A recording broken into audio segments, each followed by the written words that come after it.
Shalom, selamat pagi Bapak Ibu yang terkasih. Kembali lagi kita bersama-sama di dalam doa pagi saat ini. Mari miliki kerinduan untuk datang kepada Tuhan. Sepanjang hari ini kita boleh dalam pimpinan Tuhan. Karena itu mari kita mencari wajah Tuhan dengan hati yang haus dan rindu. Mari kita berdoa. Bapa, kami bersyukur kesempatan Kau berikan buat kami untuk pagi hari ini kami datang menghampiri Engkau. Itu semua karena anugerah-Mu. Kami datang dengan haus dan rindu akan Engkau, seperti tanah yang kering, seperti rusa yang rindukan air. Jiwa kami rindu Engkau, kemuliaan-Mu yang kami rindukan Tuhan, kemuliaan-Mu yang mampu memulihkan hidup kami. Terima kasih Bapa, bahwa kami untuk selalu dekat padamu. Terpujilah nama-Mu Tuhan. Haleluya. Yesus, kemuliaan-Mu pulihkan hatiku. Yesus, kemuliaan-Mu berkati hidupku. Yesus, kemuliaan-Mu. Yesus, kemuliaan-Mu pulihkan hatiku. Yesus, kemuliaan-Mu berkati hidupku. Segala pujian syukur bagi-Mu. Kau hadir dalam hidupku. Kini ku datang sujud di hadapan-Mu, memuji-Mu, menyembah-Mu. Yesus, ku menyembah-Mu. Yesus, kemuliaan-Mu. Yesus, kemuliaan-Mu pulihkan hatiku. Yesus, kemuliaan-Mu berkati hidupku. Segala pujian syukur bagi-Mu. Kau hadir dalam hidupku. Kini ku datang sujud di hadapan-Mu, memuji-Mu, menyembah-Mu. Yesus, ku menyembah-Mu. Segala pujian syukur bagi-Mu. Kau hadir dalam hidupku. Kini ku datang sujud di hadapan-Mu, memuji-Mu, menyembahmu, Yesus ku menyembahmu, Yesus ku menyembahmu, Yesus ku menyembahmu.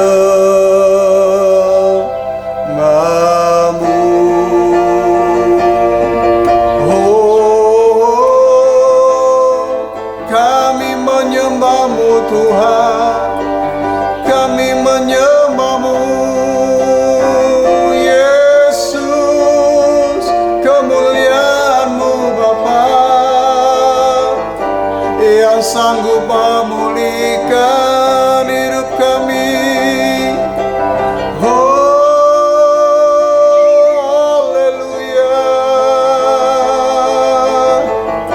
Kau curahkan kuasa-Mu, kemuliaan-Mu.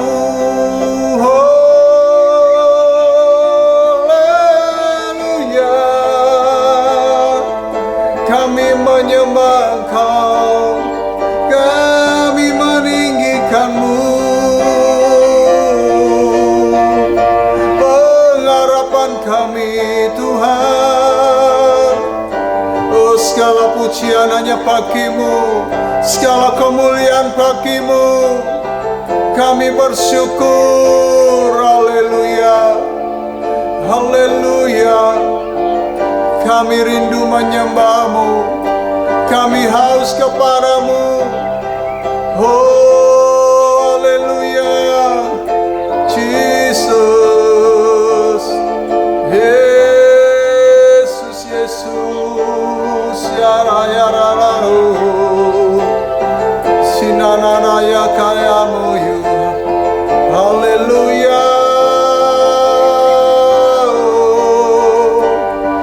Hinaramaya sanjanane, haleluya, haleluya. Terpuji nama-Mu Bapa, haleluya. Seperti rusa yang merindukan sungai yang mengalir Tuhan, kami rindu Engkau Tuhan. Kiralamaya sana, ramaya sana, haleluya, haleluya.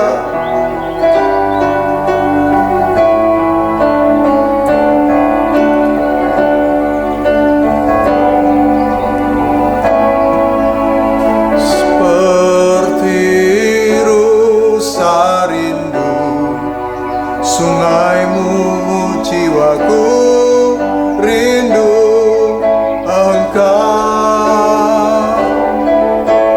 Kaulah Tuhan hasrat hatiku, ku rindu menyembah-Mu. Seperti rusa, seperti rusa rindu sungai-Mu, jiwaku rindu Engkau. Kaulah Tuhan hasrat hatiku, ku rindu menyembah-Mu. Amin. Engkau kekuatan dan perisaiku, kepadamu aku berserah. Kaulah Tuhan hasrat hatiku, ku rindu menyembah-Mu. Yesus, Yesus, Yesus, Yesus, Kau berarti bagiku.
bagiku.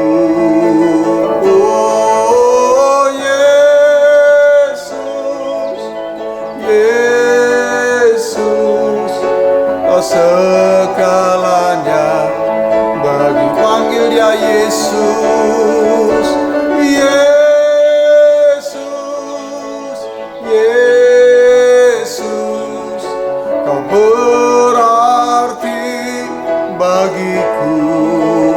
Oh Yesus, Yesus, kau segalanya bagiku.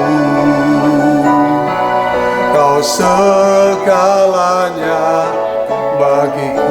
Kau segalanya, kau segalanya bagiku. Oh, Engkaulah Tuhan segalanya bagi kami. Haleluya.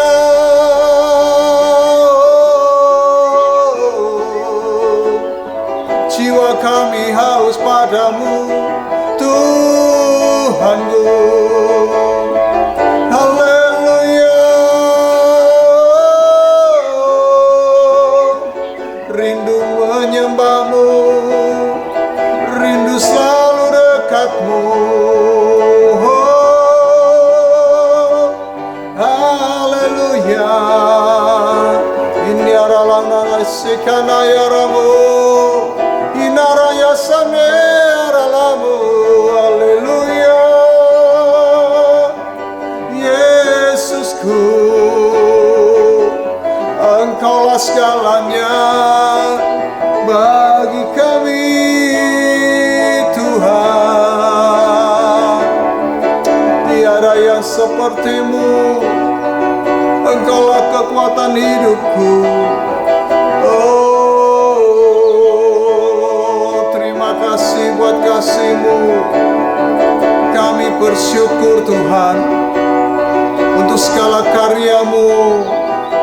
Engkau menebus hidupku.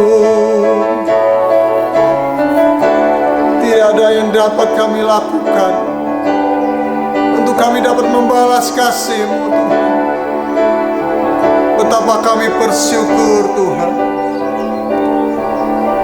karena kasih-Mu kami menjadi milik-Mu Tuhan. Kami mempersembahkan hidup kami Bapa. Hanya ini Tuhan, hanyalah ini persembahan kehidupan kami. Haleluya.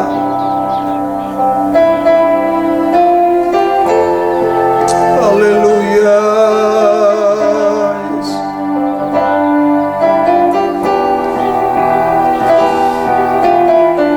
Kiralama yasikana ramu ayas.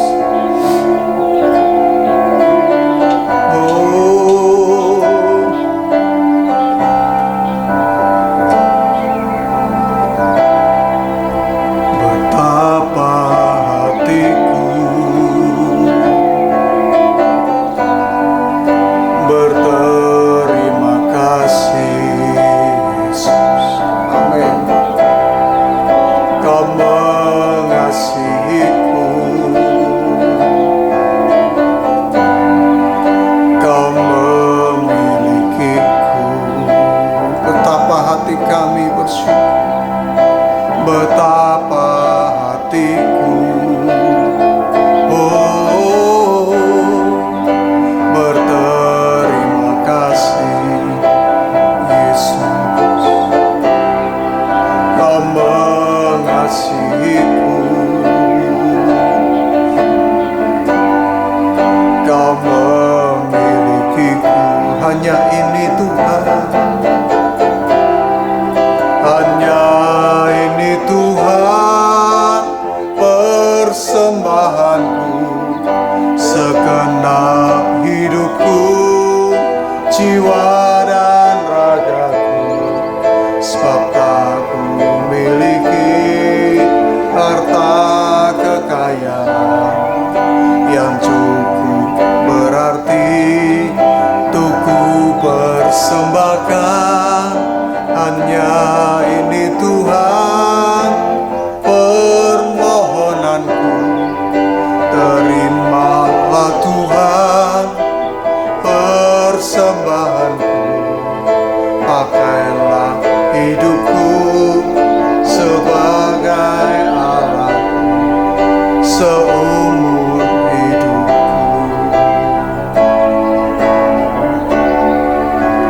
Betapa hatiku berterima kasih, Yesus. Amin. Kau mengasihiku, Kau memilikiku. Hanya ini Tuhan persembahanku.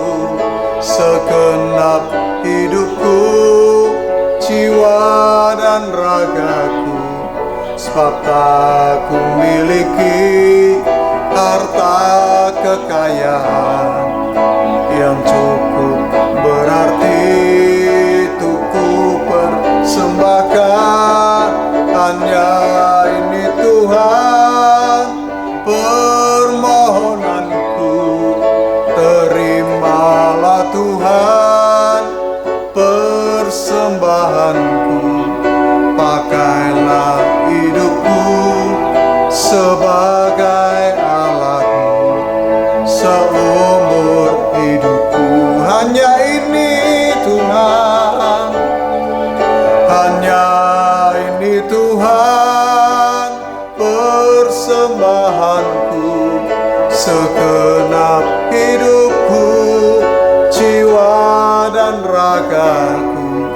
Sebab tak ku miliki harta kekayaan yang cukup berarti untuk ku persembahkan. Hanya ini Tuhan permohonanku. Terimalah Tuhan persembahanku. Pakailah hidupku sebagai alatmu seumur hidupku. Pakailah hidup kami, pakailah hidupku sebagai alatmu seumur hidupku. Pakailah Tuhan, pakailah hidupku sebagai alatmu seumur hidupku. Haleluya. Inilah yang menjadi kerinduan hati kami sebagai persembahan yang hidup. Pakailah hidup kami Tuhan menjadi alat-Mu. Perlengkapi kami, taburi kami dengan kuat kuasa firman-Mu, karena firman-Mu itulah yang akan membentuk kehidupan kami. Terima kasih Bapa. Kami siapkan hati kami untuk firman-Mu. Terpuji nama-Mu. Dalam nama Tuhan Yesus kami berdoa. Amin. Salam, selamat pagi Bapak Ibu, saudara-saudara sekalian yang bersama-sama kita mengikuti doa pagi hari ini, baik secara onsite maupun Bapak Ibu yang secara online yang mengikuti doa pagi melalui via YouTube channel GSJ Ebenezer. Puji Tuhan, pada pagi hari ini WPDA kita memasuki pembacaan Alkitab pada kitab Yesaya 44 ayat 9 sampai 20. Yesaya 44 ayat 9 sampai 20. Saya bacakan. Kebodohan pemujaan patung. Ya. Orang-orang yang membentuk patung semuanya adalah kesia-siaan, dan barang-barang kesayangan mereka itu tidaklah memberi faedah. Penyembah-penyembah patung itu tidak melihat dan tidak mengetahui apa-apa. Karena itu mereka akan mendapat malu. Siapakah yang membentuk Allah dan menuang patung yang tidak memberi faedah? Sesungguhnya semua pengikutnya akan mendapat malu, dan tukang-tukangnya adalah manusia belaka. Biarlah mereka semua berkumpul dan bangkit berdiri. Mereka akan gentar dan mendapat malu bersama-sama. Tukang besi membuatnya dalam bara api dan menempanya dengan palu. Ia mengerjakannya dengan segala tenaga yang ada di tangannya. Bahkan ia menahan lapar sehingga habislah tenaganya, dan ia tidak minum air sehingga ia letih lesu. Tukang kayu merentangkan tali pengukur dan membuat bagan sebuah patung dengan kapur merah. Ia mengerjakannya dengan pahat dan menggarisinya dengan jangka. Lalu ia memberikan bentuk seorang laki-laki kepadanya seperti seorang manusia yang tampan, dan selanjutnya ditempatkan dalam kuil. Mungkin ia menebang pohon-pohon aras, atau ia memilih pohon-pohon saru atau pohon terbantin, lalu membiarkannya tumbuh menjadi besar di antara pohon-pohon hutan. Atau ia menahan pohon salam dan lalu hujan membuatnya besar, dan kayunya menjadi kayu api bagi manusia yang memakainya untuk memanaskan diri. Lagi pula ia menyalakannya untuk membakar roti. Tetapi ia juga membuatnya menjadi Allah, lalu menyembah kepadanya. Ia mengajakkan menjadi patung, lalu sujud kepadanya. Setengahnya dibakar dalam api, dan di atasnya dipanggang daging. Lalu ia makan daging yang dipanggang itu sampai kenyang. Ia memanaskan diri sambil berkata, aku sudah jadi panas, aku termasakan kepanasan api. Dan sisa kayu itu dikerjakan menjadi Allah, menjadi patung sembahannya. Ia sujud kepadanya, ia menyembah dan berdoa kepadanya. Katanya, tolonglah aku sebab engkaulah Allahku. Orang seperti itu tidak mengetahui apa-apa dan tidak mengerti apa-apa, sebab matanya melekat tertutup sehingga tidak dapat melihat, dan hatinya tertutup juga sehingga tidak dapat memahami. Tidak ada yang mempertimbangkannya, tidak ada cukup pengetahuan atau pengertian untuk mengatakannya. Setengahnya sudah kubakar dalam api, dan di atas baranya juga sudah kubakar roti. Sudah kupanggang daging, lalu kumakan. Masakan sisanya akan kubuat menjadi dewa kekejian. Masakan aku akan menyembah kepada kayu kering. Orang yang sibuk dengan abu belaka disesatkan oleh hatinya yang tertipu. Ia tidak dapat menyelamatkan jiwanya atau mengatakan, bukankah dusta yang menjadi peganganku? Wow. Bapak Ibu, di dalam Yesaya 49 ayat 90, menurut temanya adalah kebodohan pemujaan kepada patung. Kebodohan pemujaan pada patung. Jadi kalau saya memberikan tema ini adalah berhala, menyembah kepada berhala patung. Bicara tentang berhala, menurut Kamus Besar Bahasa Indonesia (KBBI) adalah patung dewa atau sesuatu yang didewakan untuk disembah dan dipuja. Ini berarti berhala dibuat oleh manusia dan dipuja oleh manusia itu sendiri. Nah, semua bangsa di sekitar Israel mempunyai kuil-kuil dengan berhala simbol atau perwakilan para dewa. Meski tidak bersifat ilahi, berhala disembah dan disajikan seolah-olah itu dewa sendiri. Wow, ini kejadian zaman Alkitab di Nabi Yesaya yang melihat sekitar waktu ada di pembuangan di Babel, melihat orang-orang semuanya orang Babel itu menyembah dewa-dewa dan sekitar ada sebagian kemuliaan, sehingga ketika bangsa Israel terbuang dan dibuang ke negeri Babel selama 70 tahun, Israel juga mereka akhirnya melihat terkontaminasi juga, melihat orang-orang yang menawannya itu menyembah berhala patung, sehingga ada timbul kemungkinan mereka untuk juga menyembah, karena mereka merasa menyembah Tuhan yang mereka banggakan, toh mereka tetap ditawan di dalam pembuangan dan dibuang dijadikan budak di negeri Babel, sehingga mereka lebih baik menyembah orang di sekitarnya, orang-orang Babel, di mana mereka ditawan di negeri Babel tersebut. Di sini Yesaya berbuat kembali mengajarkan betapa bodohnya setiap orang yang menyembah patung, menjadikan dewa Allahnya itu. Seperti John Calvin, Tuhan marah karena manusia mempunyai hati yang sangat cemar. hati manusia adalah pabrik yang sangat produktif menghasilkan berhala. Sekali lagi John Calvin berkata, Tuhan marah karena manusia mempunyai hati yang sangat cemar. Hati manusia adalah pabrik yang sangat produktif menghasilkan berhala. Segala sesuatu yang kita lakukan di awal dari hati. Sehingga betapa mudahnya orang bisa jatuh dalam dosa, apalagi terhadap pemujaan pada patung yang disembah sebagai Tuhan atau dewanya. Karena dari hatilah yang membuat seseorang bertindak, mengambil keputusan, dan menjadi jalan yang tersesat. Seperti saat ini bangsa Israel ini. Zaman dahulu Bapak Ibu, penyembahan berhala adalah menyembah patung atau pohon. Contohnya pada mereka menyembah berhala itu seperti dewa-dewa. Dan dewa-dewa pada zaman Alkitab 4000 tahun sebelum Masehi, itu ada beberapa dewa yang disembah. Contohnya seperti ini. Mengapa menyembah dewa Ares? Karena mau berperang. Sedangkan Dewi Artemis memberikan bijaksana.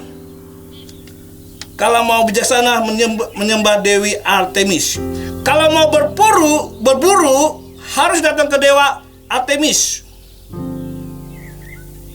Sedangkan kalau mau berperang harus datang ke Dewa Ares.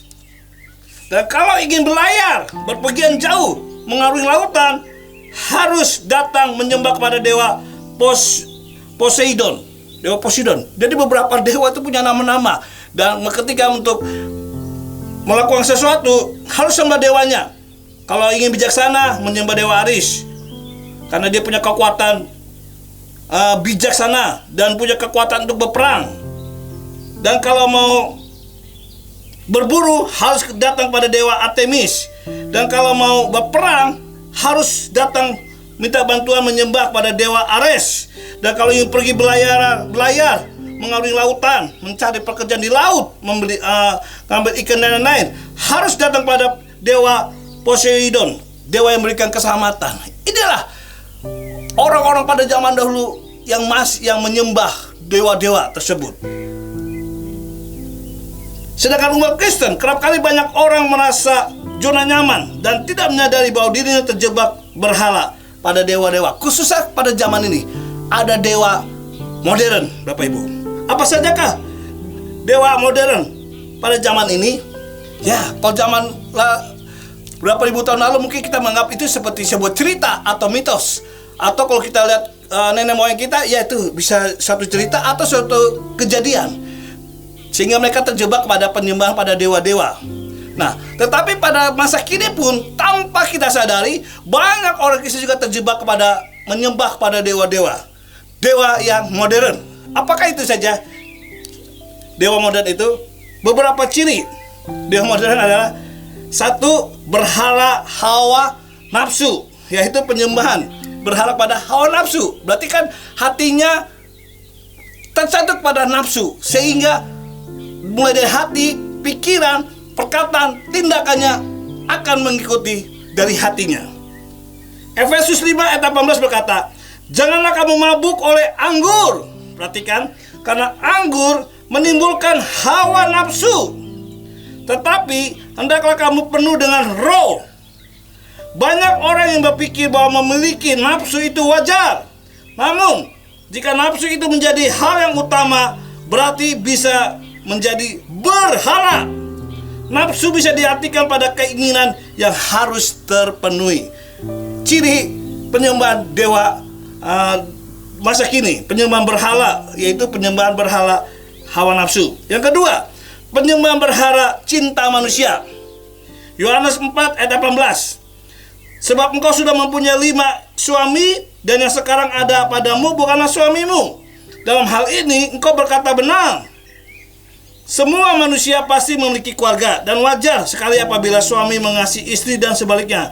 Namun yang tidak wajar adalah jika rasa cinta itu melebihi rasa cinta Tuhan, yaitu cinta yang melebihi daripada Tuhan. Ya, ini kalau kita lihat adalah berhala cinta manusia, berlebih overdosis, sehingga itu bisa merupakan tanpa kita sadari itu ada berhala. Kalau kita melebihi sesuatu, mencintai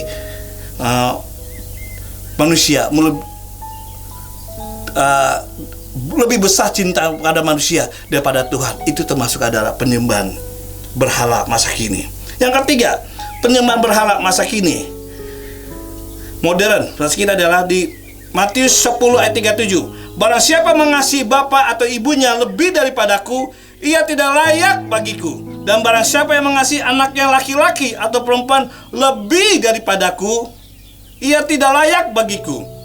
Ini mungkin menjadi peringatan bagi setiap orang yang takut kehilangan orang tua atau anaknya. Ingatlah bahwa Tuhan adalah Sang Pencipta.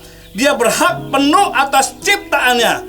Maka dari itu, tetaplah untuk tetap mengutamakan Tuhan di atas segalanya. Sekali lagi, cinta kita tidak boleh kepada manusia, kepada keluarga, tidak boleh melebihi daripada cinta Tuhan.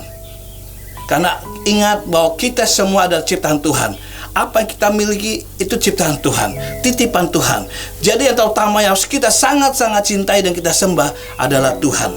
Kalau kita sangat mencintai orang yang kita cintai, melebihkan Tuhan, menomorkan dua Tuhan atau meninggikan Tuhan, itu termasuk penyembahan berhala, yaitu penyembahan berhala penerimaan, yang suka menerima tapi yang suka memberi.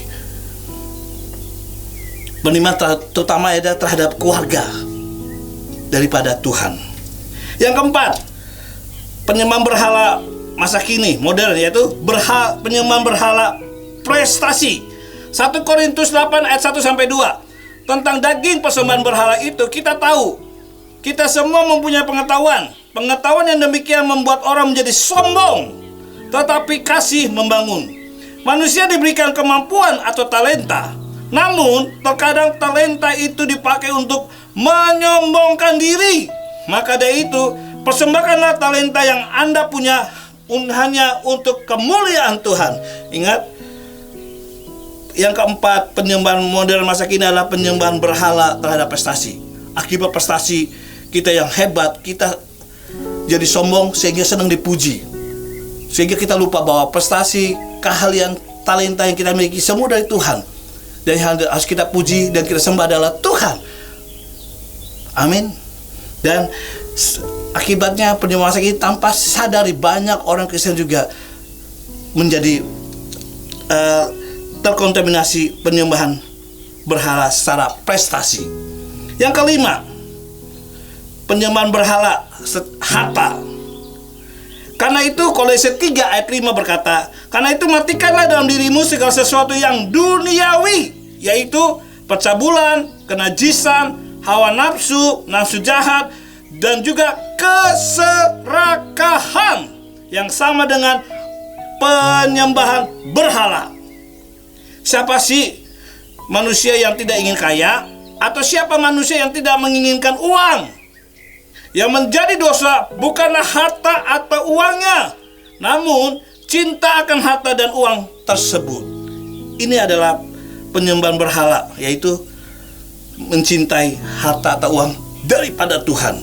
Karena Tuhan yang memberi berkat, yang memberikan kesehatan untuk kita bisa bekerja dengan baik, sehingga diberkati Tuhan, punya harta dan uang, tapi kita lupa kepada Tuhan. Kita lupa menyembah dan bersyukur kepada Tuhan. Ini termasuk penyembahan berhala. Kalau kita fokus hanya kepada harta, uang, daripada Tuhan yang menciptakan, yang memberi kemampuan kita menerima berkat. Yang keenam, penyembahan berhala masa kini adalah penyembahan berhala tradisi. Markus 7 ayat 9 berkata, Yesus berkata pula kepada mereka, sungguh pandai kamu mengesampingkan perintah Allah, supaya kamu dapat memelihara adat istiadatmu sendiri. Banyak orang yang mengutamakan tradisi nenek moyangnya dibanding mengutamakan perintah Allah. Dalam ayat ini sangat jelas bahwa Tuhan tidak ingin dikesampingkan karena tradisi nenek moyang. Itu yang keenam. Dan yang ketujuh, berhala cinta diri sendiri. 1 Timotius 3 ayat 1 sampai 2. Firman Tuhan berkata, ketahuilah, pada hari-hari terakhir akan datang masa yang sukar. Manusia akan mencintai dirinya sendiri dan menjadi hamba uang. Mereka akan membual dan menyombongkan diri. Mereka akan menjadi pemfitnah. Mereka akan berontak terhadap orang tua dan tidak tahu berterima kasih. Dalam kehidupan sehari-hari, Anda harus bisa membuktikan apakah Anda mencintai diri sendiri atau mencintai Tuhan. Keluaran 20 ayat 5 berkata, jangan sujud menyembah kepadanya atau beribadah kepadanya, sebab aku Tuhan Allahmu adalah Allah yang cemburu, yang membalaskan kesalahan kepada bapa dan anak-anaknya, kepada keturunannya yang ketiga dan yang keempat dari orang-orang yang membenci aku. Wow. Itulah akibatnya kalau kita tanpa kita sadari ada penyembah berhala. 7 ciri tadi, tanpa kita sadari orang Kristen sudah terkontaminasi atau sudah terkena virus 7 penyembahan modern masa kini. Mungkin kita sudah tidak percaya lagi pada cerita-cerita zaman dulu yang kita anggap mitos, atau kalau yang tidak belum belajar banyak firman, tidak baca firman, percaya bahwa dewa-dewa zaman dulu itu ada masa kini. Padahal itu dibuat oleh manusia, ini diciptakan dari kayu dan manusia itu menyembahnya sendiri. Dan termasuk bangsa Israel terkontaminasi. Disinilah Nabi Yesaya mengingatkan kembali bahwa ingat bahwa sejak manusia diciptakan, penciptaan terjadi, semua hanya melalui firman. Ketika firman berkata, jadilah terang, jadilah terang. Pisah antara laut dan darat. Jadilah segala sesuatu melalui firman Tuhan. Termasuk kita, manusia ciptaan yang keenam, kita diciptakan dari debu dan diberikan nafas kehidupan sehingga kita hidup. Oleh siapa? Oleh Tuhan Sang Pencipta kita. Mari perhatikan baik-baik kehidupan rohani kita sampai saat ini. Sejauh mana kita sudah memahami perjalanan kehidupan kita akan firman Tuhan. Perjalanan rohani kita, mungkin tanpa kita sadari, kita sebagai orang Kristen ya hanya sebagai identitas, tapi KTP. Tapi Kristen KTP itu hanya identitas, bukan pemahaman benar-benar menjadi pengikut Tuhan. KTP identitas adalah Kristen tanpa pertobatan. Kristen sejak lahir karena dari ayah dan ibu kita lahir mengikuti keluarga Kristen. Tapi apakah Kristen ini kita sudah belajar firman Tuhan dan menghidupi firman Tuhan? Itu yang membuat kita tidak terkontaminasi oleh penyembahan berhala. Yang ciri-cirinya ada 7 yang baru saya sebutkan tersebut. Mari Bapak Ibu, iblis tiap hari berusaha untuk menjatuhkan kita untuk menyembah kepada dirinya atau ciptaan kita sendiri. Iblis berusaha seperti singa yang mau ngaum untuk menjatuhkan kita, menekan kita melalui apa? Tipuan dayanya, tipuan muslihatnya, melalui kebohongan-kebohongan yang diberitakan kepada kita.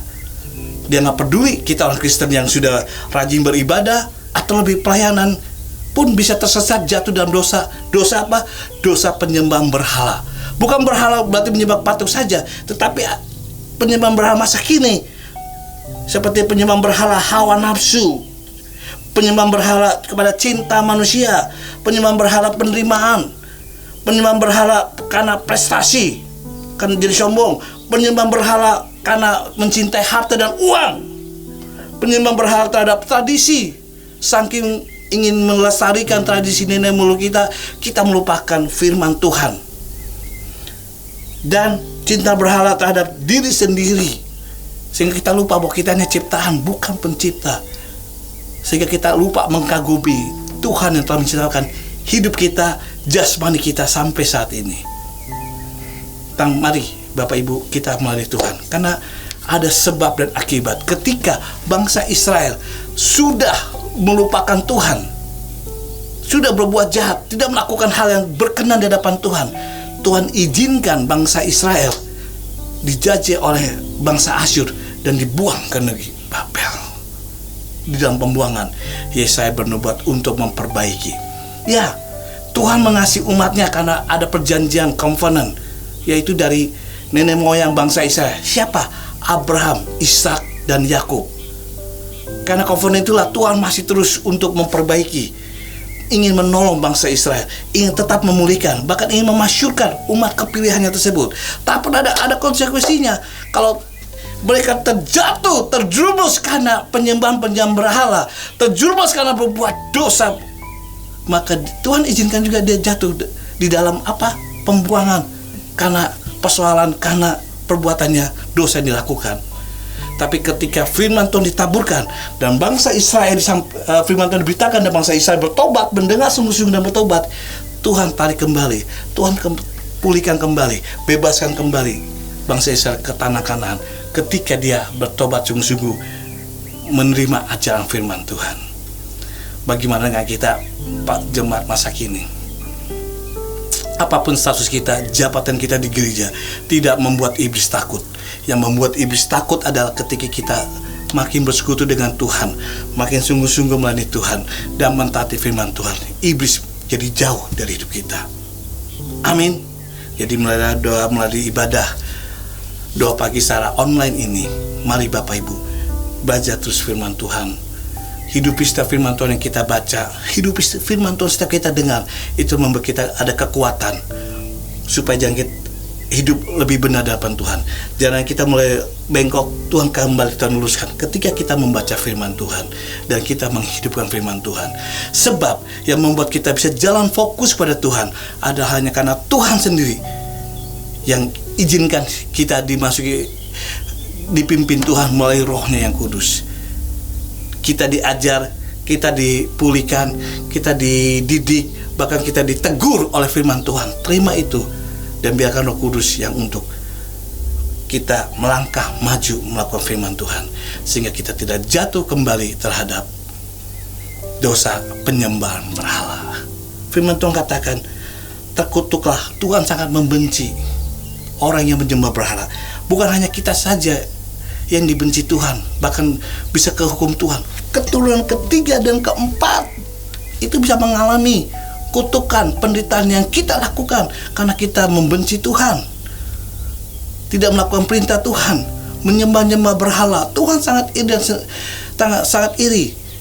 Dia ingin setiap umat manusia bersekutu bersama Dia dalam suka dan duka, maka Tuhan akan memberkatinya dan Tuhan akan menolong. Amin Bapak Ibu. Haleluya. Ya, kemarin saya menceritakan ini suatu kesaksian untuk mengingatkan kita bahwa kita sangat-sangat perlu Tuhan, sangat-sangat belajar fokus meskipun banyak persoalan kita jadi. Katakan, Tuhan tolonglah saya, kembalilah ke gereja, kembalilah ke persekutuan percaya, supaya iman kita kuat untuk sama-sama bersekutu dan tetap mengandalkan Tuhan. Kalau kita tinggalkan gereja, tinggalkan persekutuan, kita akan mudah jatuh dalam dosa. Contohnya ada seorang jemaat berkata, Pak, ketika saya sudah mulai jauh dari Tuhan, lupa dengan Tuhan, ya Kristen-Kristenan saja.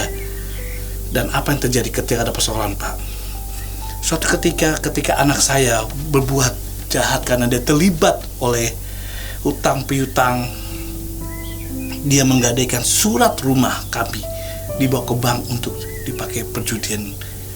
Kami ketika ada tagihan demi tagihan terjadi datang pada kami, saya stres sebagai seorang bapak, bagaimana mencari uang untuk membayar ini. Dan sudah ada peringatan, kalau terlambat sekali lagi rumah kami akan sita. Saya sebagai seorang bapak hanya sedih saja pada Tuhan. Saya seorang Kristen, saya kurang baik menjadi ayah bagi anak-anak saya mengajarkan firman Tuhan. Dan apa yang terjadi? Saya stres, Pak. Saya seperti orang linglung. Saya naik ke stasiun, entah saya mau pergi, naik bus, entah tanpa arah yang pasti. Tiba-tiba saya ke Jawa Tengah, kaget loh. Tiba-tiba kok saya ada di Salatiga ya, Semarang. Saya nggak ada tujuan. Saya balik lagi ke Surabaya. Dan saya bilang, apa yang saya lakukan? Pekerjaan saya nggak cukup untuk membayar hutang atau melunasi hutang yang ada di bank ini, karena anak saya yang menggadaikan surat rumah kami ini.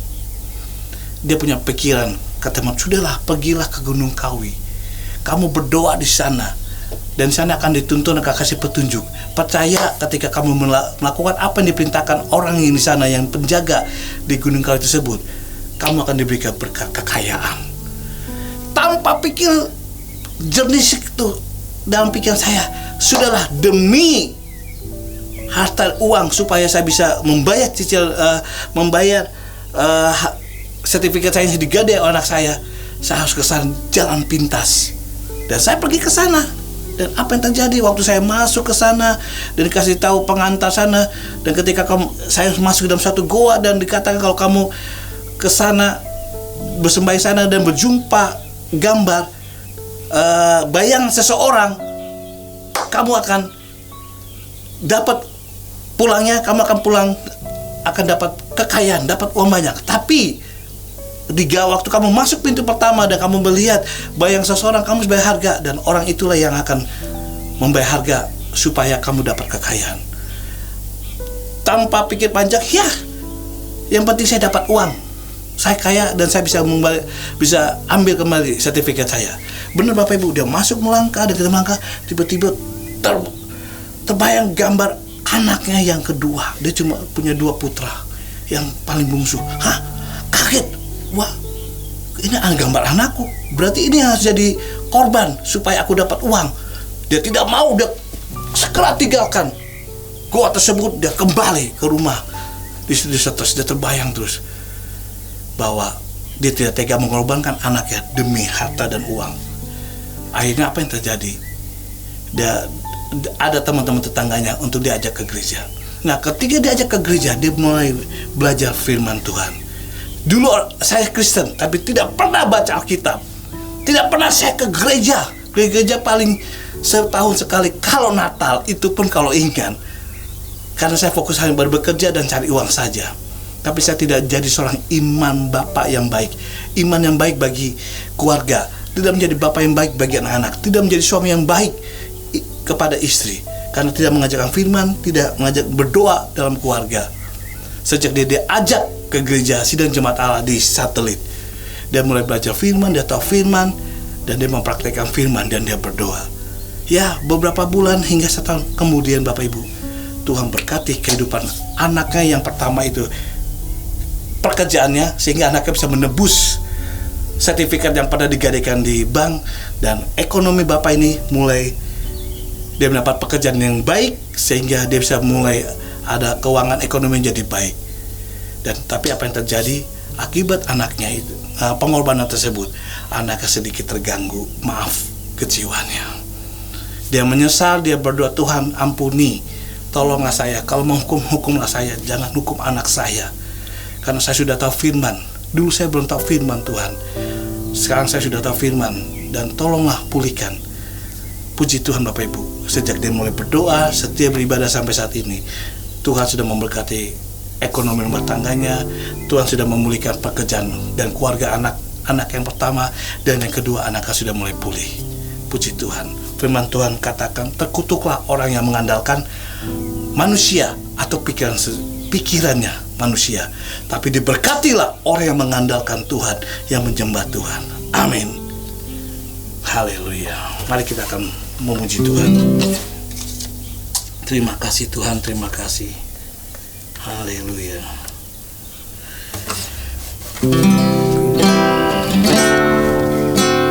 Hanya Engkau juru selamatku, Tuhan Engkau setia padaku.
Yesus kekuatan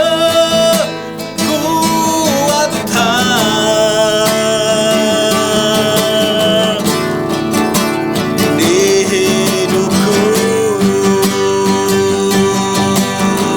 Haleluya. Mari kita puji Tuhan, mari kita sembah. Hanya Dialah Yesus Tuhan dan Juru Selamat yang kita sembah dan kita puji, karena Dialah yang menciptakan hidup kita, karena Dia memulihkan hidup kita, dan Dia juga yang memberkati hidup kita beserta keluarga yang kita miliki. Haleluya. Oh, terima kasih Tuhan. Hanya Engkau yang layak disembah, hanya Engkau yang layak ditinggikan. Terima kasih Yesus. Oh, terima kasih Tuhan, terima kasih Yesus, terima kasih Tuhan. Haleluya. Terima kasih Tuhan Yesus, kalau pada pagi hari ini kami datang kepada Tuhan, kami berdoa buat seluruh sidang jemaat Allah GSJA, Gereja Sidang Jemaat Allah Ebenezer, beserta 13 satelit ya Tuhan.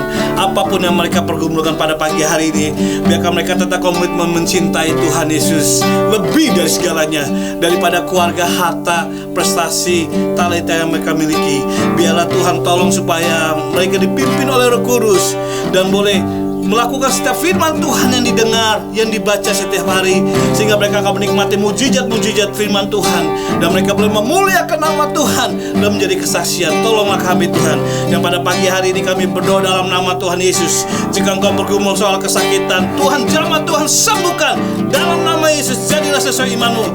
Jika Engkau sedang bergumul tentang perekonomian, tentang usaha, oh kita percaya, yakinilah di dalam Tuhan Yesus masih ada pemulihan, terobosan-terobosan di dalam pekerjaan usaha. Dalam nama Yesus kami berdoa, jadilah sesuai imanmu, diberkati setiap pekerjaanmu, diberkati setiap usaha yang kau kerjakan dalam nama Yesus, dalam nama Tuhan Yesus. Terima kasih Tuhan, juga pulihkan setiap rumah tangga, keluarga Gereja Sidang Jemaat Allah Ebenezer beserta satelitnya Tuhan, agar mereka menjadi keluarga yang menjadi kesaksian, menjadi berkat bagi banyak orang, dan boleh memuliakan nama Tuhan. Terima kasih Bapa, terima kasih, berkati seluruh sidang jemaat Allah Ebenezer pada pagi hari ini. Terima kasih Tuhan, terima kasih, berkati setiap gembala, majelis gereja, pastoral yang bekerja di rumah Tuhan, para pengerja, badan pengusaha harian di satelit, di komisi, di house family. Kami berdoa, pakailah kami Tuhan untuk menjadi kesaksian, pakailah kami untuk bersaksi, membawa jiwa-jiwa datang pada Tuhan, mengabarkan kabar baik, yaitu Yesus adalah Tuhan dan Juru Selamat. Terima kasih Tuhan, terima kasih. Kami ucap syukur, dan kami berdoa buat bangsa dan negara kami Indonesia. Sejahteralah Indonesia dari Sabang sampai Merauke, 38 provinsi, baik di kota-kota, di desa-desa. Tuhan berkati dengan keamanan, Tuhan berkati dengan kedamaian, Tuhan berkati dengan sejahtera, sehingga bangsa Indonesia boleh bangsa yang memuliakan nama Tuhan Yesus Kristus. Terpujilah namamu Tuhan, berkati Bapak Presiden, wakilnya, para menterinya, para pejabat-pejabat daerah, gubernur, wali kota, bupati, camat, lurah, RW dan RT, sehingga para pejabat negara ini, pejabat yang menjadi kesaksian, yang boleh menjadi memuliakan Tuhan dalam kinerjanya Tuhan. Terima kasih Tuhan Yesus, terbungkus dengan darah Yesus, Indonesia boleh memuliakan Tuhan. Terima kasih Tuhan, sejahtera Indonesia dari Sabang sampai Merauke. Terima nama Tuhan dipermuliakan. Berkati setiap gereja-gereja Tuhan di 38 provinsi ini, di mana mereka, Tuhan berikan kekuatan, Tuhan berikan perlindungan, Tuhan berikan mujizat, sehingga mereka boleh melihat Tuhan Yesus dalam gereja-gereja yang membuat ibadah-ibadah dan membawa jiwa-jiwa datang pada Tuhan. Khususnya gereja kami, Gereja Sidang Jemaat Allah Ebenezer Jalan Ambangan 2 beserta 13 satelitnya. Terima kasih Bapak, terima kasih. Kami ucap syukur buat ibadah doa pada pagi hari ini. Terima kasih Tuhan, terima kasih.